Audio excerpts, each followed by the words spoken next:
The emergency room at Walter Reed Medical Center buzzed with its usual chaos. Dr. Marcus Rivera moved between patients with practiced efficiency, his hands steady despite the exhaustion that had settled deep in his bones.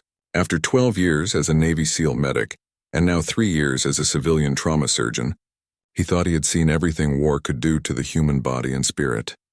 The ambulance sirens wailed outside, growing louder as they approached. Marcus glanced at the clock, 2:47 a.m. Another sleepless night in a series of many. His colleague, Dr. Sarah Chen, rushed past him carrying blood bags. "Incoming trauma," she called over her shoulder. "Female veteran, mid-30s, severe injuries from a motorcycle accident." Marcus nodded and prepared his station. Trauma cases involving veterans always hit him differently. He understood the weight they carried, the invisible wounds that often hurt more than the visible ones. His own scars, both physical and emotional, were reminders of battles fought in distant lands where sand got into everything, and the sound of helicopters never meant safety. The doors burst open, and paramedics wheeled in a stretcher. The woman lying unconscious was covered in blood, her dark hair matted against her pale face. Multiple fractures were evident, and her breathing was shallow. Marcus immediately began his assessment, his trained eyes cataloging injuries with mechanical precision. "What do we have?" he asked the lead paramedic while checking her pulse. Jessica Thompson, 34 years old. Motorcycle versus semi-truck. Multiple rib fractures. Possible internal bleeding, compound fracture of the left femur, and significant head trauma. She's been in and out of consciousness. Marcus began cutting away her damaged clothing to better assess her injuries. As he worked, something caught his eye. A tattoo on her right shoulder blade. It was small but distinctive. An eagle perched on a rifle with the motto, "Death before dishonor," underneath. Below that were coordinates that made his blood run cold. Those coordinates were burned into his memory. They marked the location of Forward Operating Base Whiskey in Afghanistan, where he had served his final deployment. The same base where his unit had been ambushed during what was supposed to be a routine medical evacuation mission. His hands paused for just a moment as memories flooded back. The sound of gunfire echoing off the mountains. The smell of smoke and blood. The weight of wounded soldiers in his arms as he tried desperately to save lives while bullets flew overhead. That mission had changed everything for him. "Dr. Rivera, are you okay?" Nurse Peterson's voice snapped him back to the present. "Yes, sorry. Let's get her to OR 3 immediately." Marcus pushed down the rising tide of memories and focused on the patient. Whatever connection this woman had to his past, right now she needed a surgeon, not a former soldier lost in painful recollections. As they rushed Jessica to the operating room, Marcus caught sight of more tattoos and scars that told a story he was beginning to recognize. Shrapnel scars dotted her arms, the kind that came from IED explosions. A surgical scar ran along her left side, likely from a previous combat injury. This woman was definitely a veteran, and from the looks of it, she had seen serious action. In the OR, Marcus worked with intense focus. The internal bleeding was worse than initially thought, and her injuries were extensive. As he operated, he found himself studying her face, trying to place her. Something about her features seemed familiar, but the swelling and bruising made identification difficult. Hours passed as Marcus and his team fought to save Jessica's life. The surgery was complicated, requiring multiple repairs and careful navigation around damaged organs. Throughout it all, Marcus found his mind wandering to that tattoo and those coordinates. What were the chances that a patient would come through his OR with a connection to the worst day of his military career? As dawn broke outside the hospital windows, Marcus finally stepped back from the operating table. Jessica was stable, but her condition remained critical. The next 24 hours would be crucial in determining her recovery. "Good work, everyone," Marcus told his team as they cleaned up. "I'll monitor her through the night." Later, as Jessica lay unconscious in the ICU, Marcus sat beside her bed reviewing her chart. Her emergency contact information listed a brother in Colorado and parents in Michigan. Her medical history showed previous surgeries consistent with combat injuries, and her insurance information confirmed she was a veteran receiving VA benefits. Marcus found himself studying her face again, peaceful now despite the bruising. The shape of her nose, the set of her jaw, something about her was definitely familiar. He had learned to trust his instincts during his military service, and those instincts were telling him that this woman's presence in his life was more than coincidence. He pulled out his phone and scrolled through old photos from his deployment. Most of them were group shots with his unit, but there were a few pictures from the base that included support personnel and other units that rotated through. His finger paused on one particular photo taken at the base's small medical facility. There, in the background, was a woman in army fatigues helping to carry supplies. Her face was turned partially away from the camera, but the profile was unmistakable. It was Jessica Thompson, looking younger and healthier, but definitely the same person now lying in the hospital bed before him. Marcus felt his pulse quicken. Jessica had been at Fabi Whiskey during his deployment. She might have been there during the ambush that had haunted him for years. The ambush that had cost his unit 3 good soldiers and had ultimately ended his military career. As he stared at the photo, questions began forming in his mind. What had Jessica's role been at the base? Had she been part of the convoy that day? Did she know what had really happened during that mission? And most importantly, could she provide answers to questions that had tortured him for years? Marcus put his phone away and looked back at Jessica. Whatever secret she held about that day in Afghanistan would have to wait. Right now, his job was to help her heal from her current injuries. But he couldn't shake the feeling that fate had brought her to his operating table for reasons that went far beyond a random motorcycle accident. The morning shift was arriving, and Marcus knew he should go home and get some rest.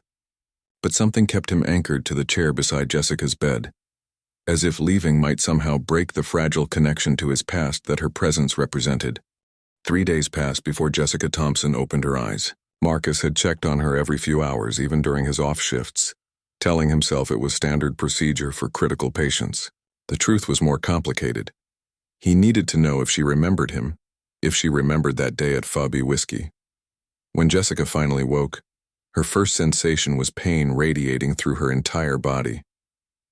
The second was confusion about where she was and why everything hurt so much. The third was the face of a man in a white coat standing beside her bed, his dark eyes watching her with an intensity that made her uncomfortable. "Ms. Thompson, I'm Dr. Rivera. You were in a motorcycle accident 3 days ago. You're at Walter Reed Medical Center and you're going to be okay." Marcus kept his voice professional, but he studied her face carefully for any sign of recognition. Jessica tried to speak, but her throat was dry and raw from the breathing tube that had been removed that morning. Marcus quickly offered her ice chips, which she accepted gratefully. As she slowly regained her voice, she asked the standard questions. What happened? How bad was it? When could she go home? Marcus answered each question patiently, explaining her injuries and the long recovery ahead. Throughout their conversation, he watched for any flicker of recognition in her eyes, but found none. To Jessica, he was simply the doctor who had saved her life, nothing more. "The important thing now is focusing on your recovery," Marcus said, making notes in her chart. "You have a long road ahead, but the surgery went well. Your brother is flying in from Colorado and your parents should arrive tomorrow." Jessica nodded weakly, then closed her eyes. The pain medication was making her drowsy, but something about the doctor's voice nagged at her. It was familiar somehow, though she couldn't place where she might have heard it before. Over the next week, Marcus found excuses to check on Jessica more frequently than his other patients. He told himself he was monitoring her unusual complications she had developed, a minor infection at one of her surgical sites. But the reality was that he was searching for the right moment to ask about her military service. Jessica's recovery was slower than expected.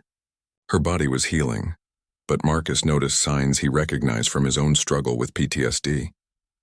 She startled easily at sudden noises. She barely slept, and when she did, she often woke with a gasp that suggested nightmares. During the day, she stared out the window with the 1,000-yard stare that every combat veteran knew. Her family arrived as promised. Her brother Tom was a construction worker with calloused hands and worried eyes. Her parents, Frank and Mary Thompson, were retired teachers from a small town in Michigan.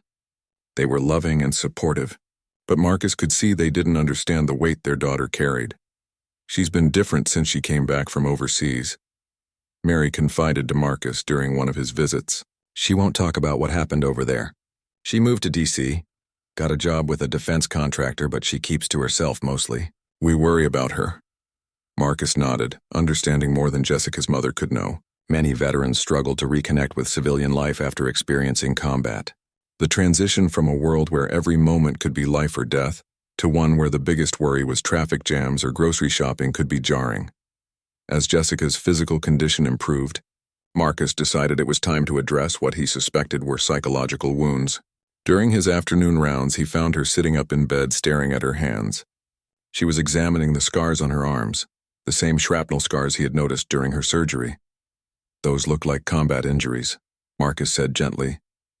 Pulling up a chair beside her bed, Jessica's head snapped up, her eyes suddenly alert and wary. "You can tell? I'm a veteran myself. Navy SEAL medic. I've seen similar scarring." Marcus kept his voice calm and non-threatening. "Afghanistan?" Jessica nodded slowly. "2 tours. Army. I was a convoy security specialist." She paused, studying Marcus's face more carefully. "You said you were a SEAL medic?" 12 years. Did several rotations through Afghanistan and Iraq." Marcus felt his heart rate increase. This was the opening he had been waiting for. "I spent time at various FOBs providing medical support." Something shifted in Jessica's expression. A shadow crossed her face and she looked away quickly. "I don't really like talking about it," she said quietly. Marcus recognized the deflection. It was the same response he had given people for years when they asked about his service. But he needed to know what she remembered about FOB whiskey, about that day that had changed everything for him. "I understand," he said carefully, "but sometimes talking about it can help with the healing process. I've been there." Jessica remained silent for a long moment, her fingers tracing the scars on her arm. Finally, she spoke, her voice barely above a whisper. "Bad things happened over there. Things I try not to remember." "What kind of things?" Marcus pressed gently. Jessica's eyes filled with tears, but she blinked them back. "People died because of me. Good people who trusted me to keep them safe." Her voice broke slightly. "I failed them." Marcus felt his chest tighten. Those words, "people died because of me," were ones he had said to himself countless times. Whatever had happened to Jessica in Afghanistan, it carried the same weight of survivor's guilt that he knew so well. "What base were you stationed at?" he asked, trying to keep his voice casual. "FOB whiskey mostly during my second tour. Some of the smaller outposts too." Jessica wiped her eyes with the back of her hand. "Why?" Marcus felt the world shift around him. This was it, the confirmation he had been seeking. "I was at whiskey too for about 6 months in 2018, small world." Jessica stared at him, and for a moment Marcus thought he saw a flicker of recognition. But then she shook her head. "I don't remember you. But then again, I try not to remember much from that place." The conversation was interrupted by the arrival of Jessica's physical therapist, but Marcus's mind was racing. Jessica had been at FOB whiskey during the same time as his deployment. She was a convoy security specialist, which meant she would have been involved in protecting medical evacuation missions, the same type of mission that had gone so terribly wrong. As Marcus left Jessica's room, he realized that getting answers about that day might be more complicated than he had anticipated.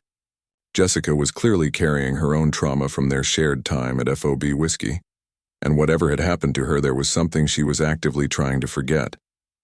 But Marcus needed to know the truth. That ambush had ended his military career and left him with scars that went far deeper than anything visible. If Jessica had been there, if she had seen what happened, she might hold the key to questions that had haunted him for years. The problem was that unlocking those memories might destroy the fragile healing that Jessica was trying to achieve. Marcus found himself facing an impossible choice: pursue the answers he desperately needed, or protect a fellow veteran from reliving trauma that she was clearly not ready to face. 2 weeks into Jessica's recovery, Marcus made a decision that would change both their lives. He had spent sleepless nights weighing his options, but the need for answers finally outweighed his concerns about reopening old wounds. During his evening rounds, he found Jessica sitting by the window, watching the sunset paint the sky in shades of orange and red. "The sunsets here remind me of Afghanistan sometimes," Marcus said, settling into the chair beside her bed. Jessica glanced at him, surprised by the personal comment. "Yeah, they do. Except there you never knew if you'd live to see another one. That's the truth." Marcus paused, gathering his courage. "Jessica, I need to ask you something, and I hope you'll trust me enough to answer honestly." She turned to face him fully, something in his tone alerting her to the seriousness of the moment. "What is it? Do you remember a medical evacuation mission that went wrong at FOB whiskey?" It would have been in September 2018. The convoy was ambushed about 15 minutes from the base. The color drained from Jessica's face. Her hands gripped the edge of her blanket so tightly her knuckles turned white. For a moment, Marcus thought she might refuse to answer, but then she spoke in a voice so quiet he had to lean forward to hear her. "Why are you asking me about that?" "Because I was on that mission. I was the SEAL medic who was supposed to be extracted that day." Marcus watched as understanding dawned in Jessica's eyes. "I need to know what happened from your perspective." Jessica stared at him for a long moment, and Marcus could see the internal battle playing out on her face. Finally, she spoke. "You're him, the medic who got 3 of my soldiers killed." The words hit Marcus like a physical blow. He had expected many possible reactions, but not this direct accusation. "What do you mean?" "I was the convoy commander that day. It was my job to get you safely back to base." Jessica's voice was steady now, but Marcus could see the pain in her eyes. 3 of my soldiers died because I made the wrong choice." Marcus felt his world tilting. In all his nightmares about that day, he had never considered that the convoy commander might blame herself for what happened. He had always assumed the ambush was the result of intelligence failures or just bad luck. "Tell me what happened," he said softly. Jessica closed her eyes, and when she spoke, it was as if she was reliving the events in real time. "We were supposed to pick you up at a predetermined extraction point about 10 miles from the base. But when we got there, you weren't there. We waited for 20 minutes, then got a radio call saying you were 2 miles further north at a different location." Marcus nodded. He remembered the confusion that day. His unit had been forced to relocate due to enemy movement in the area. "I had a choice," Jessica continued, her voice growing more strained. "Follow protocol and return to base to replan the mission, or adapt and go to the new extraction point. I chose to adapt." "That seems like the right call," Marcus said, though he was beginning to understand where this was heading. It was a trap. Jessica opened her eyes, and Marcus saw years of guilt and pain in them. "The enemy had been monitoring our communications. They fed us false information about your location to draw us into a kill zone they had prepared." Marcus felt his stomach drop.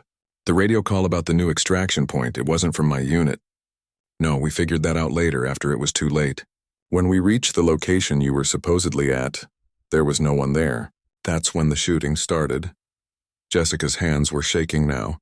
RPGs, small arms fire, everything. They hit us from 3 sides. The memories came flooding back to Marcus.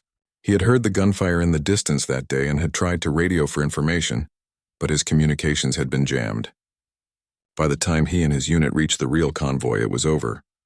My gunner, Rodriguez, was the first to die. He was 19 years old, from Texas. Always talked about his girlfriend back home. Jessica's voice cracked. Then Jackson, our driver. The RPG hit right next to him. And finally Sergeant Williams. He was trying to call for backup when a sniper got him. Marcus reached out and gently took Jessica's hand. She didn't pull away, but he could feel her trembling. "Jessica, what happened that day wasn't your fault. You made the best decision you could with the information you had." "Did I?" She looked at him with haunted eyes. "I've replayed that day 1,000 times. If I had followed protocol, if I had returned to base instead of chasing after a ghost, 3 good soldiers would still be alive. And I would probably be dead," Marcus said firmly. "Because while your convoy was being ambushed, my unit was under attack too. We were pinned down for 6 hours. If you hadn't drawn enemy forces away from our position, none of us would have made it out." Jessica stared at him in surprise. "I didn't know that. There's a lot about that day that none of us knew at the time. The intelligence failures, the communication breakdowns, the coordinated attack that targeted multiple units simultaneously. What happened to your convoy wasn't the result of a bad decision. It was part of a larger enemy operation that none of us saw coming." For the first time since beginning this conversation, Jessica seemed to really hear what Marcus was saying. "But if you had followed protocol, you would have returned to base, my unit would have been overrun, and 4 more soldiers would have died instead of 3. You didn't make a bad decision, Jessica. You were put in an impossible situation by an enemy that had been planning this for weeks." Jessica was quiet for a long time, processing this new information. Finally, she spoke again. "I left the army 6 months later. Couldn't handle the guilt. Couldn't stand the thought of being responsible for more lives." "I understand that feeling," Marcus said. "I finished my tour, but I never took another combat deployment." The what-ifs were eating me alive. That's part of why I became a civilian doctor, trying to save lives instead of watching them end. Do you ever wonder why we survived when they didn't? Jessica asked. It was a question Marcus had asked himself countless times. Every day, but I've learned that survivor's guilt is just another way of saying we cared about the people we served with. It means their lives mattered to us. Rodriguez wanted to be a teacher, Jessica said suddenly. Jackson was saving money to buy his parents a house. Williams had 2 kids and a wife who was pregnant with their third. They sound like good soldiers and good men, Marcus said, and their sacrifice meant something. Because of what happened that day, intelligence protocols were changed. Communication security was improved. Other soldiers are alive today because of the lessons learned from their deaths. Jessica wiped tears from her eyes. I've never told anyone the whole story before. My family knows I lost soldiers under my command, but they don't know the details. Sometimes carrying the burden alone makes it heavier than it needs to be, Marcus said. I've been seeing a therapist for 3 years. It helps. I tried therapy, couldn't talk about it. Jessica looked at him with something that might have been hope. But somehow talking to you feels different. Maybe because you were there. Marcus squeezed her hand gently. We're both still fighting the same war, just on a different battlefield. Maybe we can help each other find a way to finally come home from it. As the last light faded from the sky outside, Marcus realized that finding Jessica hadn't just given him answers about that terrible day in Afghanistan. It had given him something he hadn't expected, the chance to help another wounded warrior find her way back from the darkness that had consumed them both. The breakthrough in Jessica's emotional healing coincided with a setback in her physical recovery. During a routine physical therapy session, she collapsed, clutching her chest and struggling to breathe. Marcus was called immediately, and as he examined her, he recognized the symptoms of a panic attack triggered by physical exertion, a common occurrence in trauma patients whose bodies remembered danger even when their minds tried to forget. Jessica, look at me, Marcus said calmly, sitting beside her on the physical therapy mat. You're safe. You're in the hospital and nothing is going to hurt you here. Jessica's breathing was rapid and shallow, her eyes wide with terror. She was somewhere else in her mind, reliving memories that her body couldn't distinguish from present reality. Marcus had seen this before in other veterans, and he had experienced it himself during his own recovery. Count with me, Marcus instructed, taking her hand. 1, breathe in slowly. 2, hold it. 3, breathe out. Keep your eyes on mine. Gradually, Jessica's breathing slowed and the panic began to subside, but the episode left her shaken and embarrassed. I'm sorry, she whispered. I don't know what happened.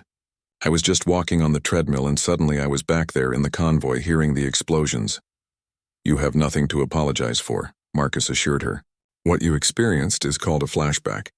It's your body's way of protecting you from perceived danger, even when there is none. Jessica's physical therapist, a kind woman named Maria, had witnessed the entire episode with understanding eyes. She had worked with many combat veterans and knew how to navigate the intersection of physical and psychological trauma. We'll modify your therapy, Maria suggested. Start slower, with exercises that keep you grounded in the present moment. And Dr. Rivera, maybe you could arrange for Jessica to speak with Dr. Patterson in psychiatric services. Marcus nodded. Dr. Elizabeth Patterson was one of the best trauma therapists at Walter Reed, specializing in PTSD treatment for veterans. He had worked with her on several cases and he trusted her approach.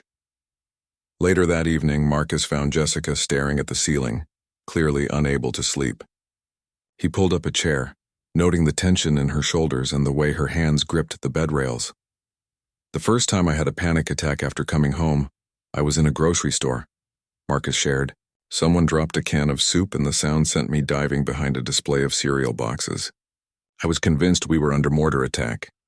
Jessica turned to look at him, surprised by his admission. What did you do? Finished my shopping on my hands and knees, then went home and didn't leave my apartment for 3 days, Marcus said with a self-deprecating smile. It wasn't my finest moment, but you got better? I learned to manage it. Some days are harder than others, but I haven't hidden behind a cereal display in over 2 years. Marcus's tone was light, but Jessica could hear the underlying seriousness. The key was understanding that healing isn't linear. There are setbacks, but each one teaches you something about yourself. Over the next few days, Marcus arranged for Dr. Patterson to meet with Jessica. He also took a more active role in her care, coordinating between her various therapists and ensuring that her treatment addressed both her physical injuries and her psychological trauma. During one of these coordination meetings, Dr. Patterson pulled Marcus aside. "You're very invested in this patient's care," she observed. "More so than usual. Is there something I should know?" Marcus hesitated, then decided on honesty. "Jessica and I served at the same base in Afghanistan. We were both involved in the same traumatic incident, though from different perspectives. I think that shared experience might be helpful in her treatment." Dr. Patterson studied him carefully. "Or it might be harmful if boundaries aren't maintained. Are you treating your own trauma through hers?" It was a question Marcus had been asking himself. "I don't think so, but I'll be honest. Talking to her about that day has helped me process things I've been carrying for years. Then I suggest you both participate in some joint sessions. Sometimes group therapy with people who share similar experiences can be incredibly effective. But I want to monitor this carefully." The first joint session took place a week later. Dr. Patterson created a safe space where both Marcus and Jessica could explore their memories of that September day in Afghanistan without judgment or the need to protect each other from painful truths. "Marcus, you mentioned that you blamed yourself for the convoy being ambushed," Dr. Patterson began. "Can you explain that?" Marcus took a deep breath. "My unit was supposed to be at the original extraction point on time. We were delayed because we encountered an IED on our route and had to take a detour. If we had been where we were supposed to be, Jessica's convoy wouldn't have been lured into the trap. And Jessica, you blamed yourself for following what you thought were Marcus's communications?" "Yes, I should have been more suspicious of the change in plans. I should have verified the communications through multiple channels. I should have—" "Stop," Dr. Patterson interrupted gently. "I want you both to listen to what you're saying. Marcus, you're taking responsibility for circumstances beyond your control. Jessica, you're applying perfect hindsight to decisions made under pressure with incomplete information." She turned to a whiteboard and drew a timeline. "Let's map out exactly what happened that day, focusing on facts rather than feelings of guilt." As they worked through the timeline together, patterns began to emerge. The enemy had been monitoring their communications for weeks. The ambush was part of a coordinated attack involving multiple insurgent cells. Intelligence reports that weren't shared between units until after the incident showed that the enemy had been planning this operation for over a month. "What I want you both to understand," Dr. Patterson said, "is that you were fighting an enemy that had every advantage except one. They underestimated the courage and dedication of the soldiers they were attacking. Yes, 3 soldiers died that day, but because of the actions both of you took, 7 others lived." Jessica looked up sharply. "7 others?" Marcus nodded. "My unit had 4 members. Jessica's convoy had 3 survivors plus herself. Without the decisions we both made that day, the casualty count could have been much higher. But that doesn't bring back Rodriguez, Jackson, and Williams," Jessica said quietly. "No, it doesn't," Dr. Patterson agreed. "And honoring their memory doesn't require you to destroy your own life with guilt. How do you think those soldiers would feel, knowing that their deaths led you to give up on living?" It was a question that hit both veterans hard. Marcus thought about his former teammates who had died in various conflicts over the years. Would they want him to stop saving lives because he couldn't save theirs? Jessica was quiet for a long time, then spoke with a voice thick with emotion. "Rodriguez always said that if something happened to him, he wanted his death to mean something. He wanted it to make a difference. Then maybe the way to honor him is to make sure your life means something," Dr. Patterson suggested. "To use the experience and knowledge you gained from serving with him to help others." As the session ended, Marcus and Jessica walked back to her room together. The conversation had been emotionally draining, but there was something different in the air between them, a sense of shared understanding that hadn't been there before. "Thank you," Jessica said, as they reached her door. "For finding me, for telling me the truth about that day, for helping me see it differently." "Thank you for trusting me with your story," Marcus replied. "I think we both needed to hear it from each other." That night, for the first time since her accident, Jessica slept without nightmares. And for the first time in years, Marcus didn't dream about the soldiers he couldn't save. 6 weeks after her accident, Jessica was finally strong enough to be discharged from Walter Reed. Her physical recovery had been remarkable. The broken bones were healing well, and her range of motion was improving daily. More importantly, her psychological healing had begun in earnest through her sessions with Dr. Patterson and her conversations with Marcus. The day of her discharge, Marcus found himself reluctant to say goodbye. Over the weeks of her recovery, their relationship had evolved from doctor and patient to something deeper, a friendship forged in shared trauma and mutual understanding. He knew that once she left the hospital, there would be no professional reason for them to maintain contact. "I've been thinking about what Dr. Patterson said," Jessica told him as she packed her few belongings, "about making my life mean something, honoring Rodriguez and the others by living fully instead of just surviving." "What are you thinking?" Marcus asked, helping her fold the clothes her family had brought from her apartment. "I want to do something that helps other veterans. My job with the defense contractor pays well, but it doesn't feel meaningful. I sit behind a desk analyzing data while other soldiers are still fighting the wars I walked away from." Marcus understood the feeling. "What kind of work are you considering?" "I don't know yet. Maybe something with veteran services or working with families of fallen soldiers. I just know I can't go back to pretending that Afghanistan never happened." Jessica paused in her packing. "What about you? Do you ever think about doing more direct work with veterans?" It was a question Marcus had been wrestling with lately. "Actually, yes. There's a clinic in Virginia that specializes in treating combat veterans. They've offered me a position several times, but I always found reasons to stay here." "What kind of reasons?" Marcus smiled ruefully. "Fear, mostly. At Walter Reed, I can help veterans without having to confront my own issues directly. Working at a veteran-specific clinic would mean facing the parts of my military service I've been avoiding." Jessica studied his face. Maybe avoiding isn't the same as healing. Her words stayed with Marcus long after she left the hospital. That evening, he found himself looking up the contact information for the Virginia clinic. Dr. James Morrison, the clinic's director, was a former Army doctor who had served multiple tours in Iraq and Afghanistan. Marcus had met him at several medical conferences, and they had developed a mutual respect over the years. The next morning, Marcus made the call. Marcus Rivera, Dr. Morrison's voice was warm with surprise. "To what do I owe the pleasure?" "I've been thinking about your offer," Marcus said directly. "The position at your clinic, is it still available?" There was a pause. Then Morrison's voice took on a more serious tone. "It is, but I have to ask, what changed your mind? You've turned me down 3 times over the past 2 years." Marcus looked out his office window at the busy street below, thinking about Jessica and her determination to honor her fallen soldiers by living meaningfully. "I met someone who reminded me that healing isn't something you do alone. Sometimes the best way to fix yourself is by helping to fix others." "Ah," Morrison said, understanding immediately. "A patient?" "A fellow veteran. We served at the same base in Afghanistan, though we didn't know each other then. She helped me see that I've been treating symptoms instead of causes, both in my patients and in myself." "Well, the offer stands, but I should warn you, working here isn't like working at a general hospital. Our patients come to us specifically because their trauma is complex and often resistant to traditional treatment.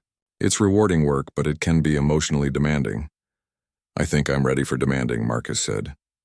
2 weeks later, Marcus started his new position at the Morrison Veterans Treatment Center. The clinic was smaller than Walter Reed, with only 30 beds, but it specialized in treating the most challenging cases of combat-related PTSD, traumatic brain injury, and complex medical conditions stemming from military service. His first patient was a Marine named David Chen, who had lost both legs to an IED in Syria. David had been through multiple surgeries and was struggling with phantom pain that traditional medicine couldn't address. More challenging was his depression and anger at the system that he felt had abandoned him. "Another doctor," David said bitterly when Marcus introduced himself. "Let me guess. You're going to tell me that my pain is all in my head and that I need to think more positively." Marcus pulled up a chair and sat down, noting the defensive posture and the way David's hands gripped his wheelchair. "Actually, I was going to ask you about the tattoo on your left arm. That's a 2nd Marine Division insignia, isn't it?" David looked surprised. "You know Marines. I worked with a lot of different units during my time as a SEAL medic. Spent some time with 2nd Division in Fallujah back in 2016. Tough soldiers." For the first time, David's expression softened slightly. You were there? 14 months. Some of the hardest fighting I ever saw. Marcus leaned back in his chair. Where did you serve? As David began talking about his deployments, Marcus realized that this was what had been missing from his work at Walter Reed. The ability to connect with patients not just as a doctor, but as someone who understood the weight they carried, someone who had been there. Meanwhile, Jessica was making changes in her own life. She had quit her job with the defense contractor and taken a position with a non-profit organization that provided support services to military families. The work paid less than half her previous salary, but for the first time in years, she felt like she was making a difference. Her new job involved visiting families of deployed soldiers, connecting them with resources and providing support during difficult times. It also meant traveling to military bases to conduct workshops on resilience and family communication. 3 months after leaving Walter Reed, Jessica found herself at Joint Base Andrews, preparing to lead a workshop for military spouses. As she set up her presentation materials, she thought about how much her life had changed since that night on the motorcycle. The accident had been devastating, but in a strange way, it had also been a gift. It had brought her to Marcus, who had helped her understand that survival wasn't enough, that healing meant learning to live again, not just exist. Her phone buzzed with a text message from Marcus. How's the new job going? Thinking about you today. Jessica smiled as she typed back. Good. Scary, but good. How are things at the clinic? Challenging. But you were right, avoiding isn't the same as healing. Thank you for that. Thank you for finding me, Jessica replied. As she prepared to face a room full of military spouses dealing with their own fears and challenges, Jessica realized that this was what Rodriguez would have wanted. Not for her to carry guilt for the rest of her life, but to use her experience to help others navigate the difficulties of military life. The workshop went well, with several spouses approaching her afterward to share their own stories and ask for additional resources. As Jessica drove home that evening, she felt something she hadn't experienced in years, a sense of purpose that went beyond mere survival. Both she and Marcus were learning that healing from combat trauma wasn't about forgetting what had happened or pretending it didn't matter. It was about transforming pain into purpose, using their understanding of loss to help others find hope, and honoring the memory of fallen comrades by living lives that made their sacrifice meaningful. The journey was far from over, but for the first time since that September day in Afghanistan, both veterans felt like they were finally moving forward, instead of just trying to outrun their past. 8 months after Jessica's accident, she and Marcus had maintained regular contact through text messages and occasional phone calls. Their friendship had become an anchor for both of them as they navigated their new careers helping fellow veterans. But it wasn't until Jessica received an unexpected assignment that their paths would cross again in person. The nonprofit organization Jessica worked for had been asked to coordinate a special program at Walter Reed Medical Center. The project involved creating a peer support network where veterans who had successfully navigated their own trauma could mentor newly injured soldiers. When Jessica's supervisor asked her to lead the program, she immediately thought of Marcus. I need someone with medical expertise who understands both sides of the healing process, Jessica explained during a phone call to Marcus. Someone who's been a patient and a provider. Marcus was intrigued by the idea, but hesitant about returning to Walter Reed. I don't know, Jess. I left that place for good reasons. Going back might stir up too many memories. Maybe that's exactly why you should do it, Jessica suggested. We can't help other people heal from places we haven't been willing to heal ourselves. After discussing it with Dr. Morrison, Marcus agreed to participate in the program on a volunteer basis. The first meeting was scheduled for a Thursday evening in the same conference room, where he and Jessica had attended their joint therapy sessions with Dr. Patterson. Walking into Walter Reed again felt surreal for Marcus. The familiar smells of antiseptic and floor wax, the sound of medical equipment beeping in distant rooms, the sight of wounded soldiers learning to walk again with prosthetic limbs. It all brought back memories of his own journey from patient to healer. Jessica was already in the conference room when he arrived, arranging chairs in a circle and reviewing her notes. She looked different than she had during her hospitalization, stronger, more confident, with a purposefulness in her movements that spoke of someone who had found her calling. "You came," she said, looking up with a smile that made Marcus realize how much he had missed seeing her. "I said I would," Marcus replied, settling into one of the chairs. "Though I have to admit being back here is harder than I expected." "For me too," Jessica admitted. "But sometimes the places that break us are also the places where we need to return to find our strength." Over the next hour, 6 other veterans joined them in the conference room. There was Sarah, a Army sergeant who had lost her right arm to an IED and was struggling with phantom pain. Mike, a Navy corpsman dealing with severe PTSD after witnessing multiple casualties during a field hospital attack. Elena, an Air Force pilot adjusting to life with a traumatic brain injury that had ended her flying career. Each veteran brought their own story of loss, trauma, and the difficult journey toward healing. As the group shared their experiences, Marcus found himself opening up in ways he hadn't expected. "I spent 3 years treating veterans while avoiding my own trauma," he admitted to the group. "I thought if I could fix other people, I wouldn't have to face what was broken in myself." Sarah nodded, understanding. "I did the opposite. I focused so much on my own problems that I couldn't see how my pain was affecting everyone around me. My family started walking on eggshells, afraid to mention anything military-related. The hardest part for me," Mike added, "was realizing that healing doesn't mean going back to who you were before. That person is gone. You have to figure out who you want to become instead." Jessica listened to each story with the attention of someone who understood the courage it took to be vulnerable with strangers. When it was her turn to speak, she talked about the guilt she had carried and how meeting Marcus had helped her realize that trauma shared could become trauma transformed. "I used to think that honoring my fallen soldiers meant carrying their deaths, like a weight that would crush me," she said. "But I learned that the best way to honor them was to live the kind of life they would have wanted for themselves, one with purpose, connection, and hope." As the meeting progressed, something powerful began to happen. The veterans started connecting with each other in ways that went beyond their shared military experience. They began offering practical advice, emotional support, and most importantly, hope that healing was possible. Elena, who had been quiet for most of the session, finally spoke up. "I've been to a lot of therapy sessions, but this feels different. It's like you all actually understand what I'm going through, not just intellectually, but in your bones." "That's because we've all been there," Marcus said. "We've all stood at the edge of that dark place wondering if it's worth climbing back out. And we all made the choice to climb," Jessica added. "Some days it's harder than others, but we keep climbing."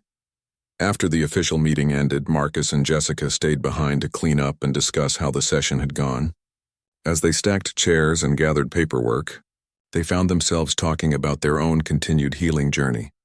"I've been thinking about something Dr. Patterson said during one of our sessions," Jessica mentioned, "about how sometimes the people who can help us heal the most are the ones who were wounded in the same battle." Marcus looked up from the papers he was organizing. "Yeah, I remember that. She said shared trauma could become shared strength if we were willing to be honest about our experiences. Do you think we've done that? Been honest about our experiences?" Marcus considered the question carefully. "With each other, yes. But I think there are still things we haven't talked about. Things that happened that day that we've both been protecting each other from." Jessica sat down heavily in one of the remaining chairs. "You're right. There are details I've never told anyone, not even Dr. Patterson. Things I saw, things I did in those moments when everything was falling apart." "Same here," Marcus admitted, taking the chair across from her. "I've been so focused on the big picture, the guilt, the loss, the aftermath, that I've avoided dealing with the specific moments that haunt me the most." They sat in comfortable silence for a moment, both understanding that they had reached another crossroads in their healing journey. They could continue to support each other from a safe distance, sharing the victories and struggles of their new careers. Or they could take the risk of going deeper, of sharing the darkest moments that they had kept locked away even from themselves. "The program is off to a good start," Jessica said finally, gathering her courage. "But I think if we're going to really help these veterans, we need to model the kind of honesty we're asking them to show." Marcus nodded slowly. "You're suggesting we need to finish what we started in Dr. Patterson's office. I'm suggesting that maybe we can't take anyone else to places we haven't been willing to go ourselves." As they left Walter Reed that evening, both veterans knew that their next conversation would be the hardest one yet. But they also knew that it was necessary, not just for their own continued healing, but for their ability to guide other wounded warriors toward the light they were still learning to trust. 1 year after Jessica's accident, she and Marcus met at Arlington National Cemetery on a cold February morning. They had chosen this place for their most difficult conversation because it felt right to speak their deepest truth, surrounded by the memory of those who had made the ultimate sacrifice. They walked slowly among the white headstones until they found a quiet section overlooking the Potomac River. Jessica carried a small bouquet of flowers, roses for Rodriguez, who had loved his grandmother's garden, daisies for Jackson, who had picked them for his little sister during his last leave, and carnations for Williams, whose wife had carried them in her wedding bouquet. "I need to tell you what really happened in those final moments of the ambush," Jessica said, her breath visible in the cold air. "The parts I've never told anyone." Marcus sat beside her on a bench facing the river, understanding that this conversation would change them both forever. "I'm listening." Jessica closed her eyes, and when she spoke, her voice carried the weight of years of silence. "When the shooting started, Rodriguez was hit immediately. I could see he was dying, but he was still trying to return fire. Jackson was calling for backup on the radio when the RPG hit our vehicle. The explosion threw me clear, but I was disoriented, probably had a concussion." She paused, struggling with the next part. "Williams was wounded but still alive. He was about 50 meters away from me behind some rocks, and he was calling my name. I could see enemy fighters moving toward his position." Marcus waited, sensing that the hardest part was coming. "I had a choice," Jessica continued, tears streaming down her face. "I could try to reach Williams and probably get us both killed, or I could work my way to better cover and call for backup. I chose to save myself." "Jessica, no, let me finish." "I crawled away and left him there. I called for air support, and when the helicopters arrived 20 minutes later, they found William shot execution style. He had been captured and killed while I was hiding in a ditch 200 meters away." Marcus felt his heart break for the woman beside him. "You made the tactically correct decision. Williams knew the risks, and he would have made the same choice in your position. Would he? Or would he have tried to save me?" Jessica looked at Marcus with eyes that had carried this burden alone for too long. "That's what haunts me the most, not knowing if I'm a coward who abandoned her soldier or a leader who made a hard choice." Marcus was quiet for a long moment, understanding now why Jessica had carried such crushing guilt. Finally, he spoke. "I need to tell you something that might help, but it's going to be hard to hear." Jessica nodded, bracing herself. Williams wasn't captured randomly. The intelligence report that came out 6 months later showed that the enemy was specifically looking for prisoners that day. They wanted someone to interrogate for information about our base's defenses and operational plans. If you had tried to reach Williams, they would have captured you both. Jessica stared at him. "How do you know this?" "Because I read every classified report I could get my hands on after that mission. I needed to understand what had gone wrong, just like you did." Marcus turned to face her fully. "Williams was the ranking NCO in your convoy. The intelligence suggested that the enemy knew this and targeted him specifically for capture. By not being taken prisoner with him, you prevented them from learning critical information that could have been used against the base." "But I didn't know that at the time," Jessica protested. "I wasn't thinking about intelligence security. I was just scared. Fear doesn't make you a coward, Jessica. It makes you human. And humans who do the right thing while they're terrified, that's the definition of courage." Jessica was quiet for a long time, processing this new information. Finally, she asked, "What about you? What haven't you told me about that day?" Marcus had been dreading this moment for months, but he knew it was time. "My unit wasn't delayed by an IED like I told everyone. We were delayed because I froze." Jessica looked at him in surprise. "What do you mean?" "We were moving to the extraction point when we encountered a group of local children playing near the road. Intelligence had warned us that the enemy sometimes used children as spotters or even as suicide bombers. My teammates wanted to take a different route, but I insisted we wait and assess the situation." Marcus's hands were shaking now. "I spent 45 minutes trying to determine if those kids were a threat. 45 minutes of precious time because I couldn't handle the thought of being wrong about children. By the time I finally decided they were harmless, we had missed our extraction window." "Marcus, that sounds like good decision-making under pressure, not cowardice. Does it? Or does it sound like a medic who had seen too many wounded children and couldn't function effectively anymore?" Marcus looked at her with the same haunted expression she had worn moments before. If I had trusted my team's judgment and taken the alternate route immediately, we would have been at the extraction point on time. Your convoy would never have been sent to look for us. Jessica reached over and took his hand. And those children? They were just kids playing soccer. Completely innocent. Marcus's voice broke. But because I couldn't trust my instincts anymore, couldn't distinguish between real threats and shadows, 3 soldiers died trying to find us. Or, Jessica said firmly, because you refused to treat children as potential enemies. You prevented your unit from becoming the kind of soldiers who see threats where none exist. Sometimes the right choice has terrible consequences, but that doesn't make it the wrong choice. They sat in silence for a while, both absorbing the weight of secrets finally shared. Around them, the cemetery was peaceful, the headstones standing as silent witnesses to conversations like this one. Conversations between survivors trying to make sense of loss and find meaning in pain. I have something for you, Jessica said finally, reaching into her jacket. She pulled out a small wooden box. I've been carrying this for 3 years. Marcus opened the box to find a military challenge coin, the type that soldiers exchange to show mutual respect and shared experience. This one bore the insignia of Jessica's unit, but it had been engraved with additional text. For Dr. Rivera, who helped me remember that surviving isn't the same as living. With gratitude, J. Thompson. I had it made after our last therapy session with Dr. Patterson, Jessica explained. I wanted you to have something that represented what we accomplished together. Marcus turned the coin over in his hands, moved by the gesture. Jessica, I need you to know that meeting you, learning your story, it didn't just help me understand what happened that day. It helped me remember why I became a medic in the first place. Why's that? Because sometimes the most important healing happens not when you save someone's life, but when you help them remember that their life is worth saving. As the sun set over Arlington, Marcus and Jessica made a decision that would define the rest of their journey together. They would continue their work with wounded veterans, but they would do it as partners rather than as individual survivors carrying separate burdens. 6 months later, they officially founded the Rodriguez Jackson Williams Foundation, a nonprofit organization dedicated to providing peer support for combat veterans struggling with survivors' guilt and moral injury. The foundation's approach was unique.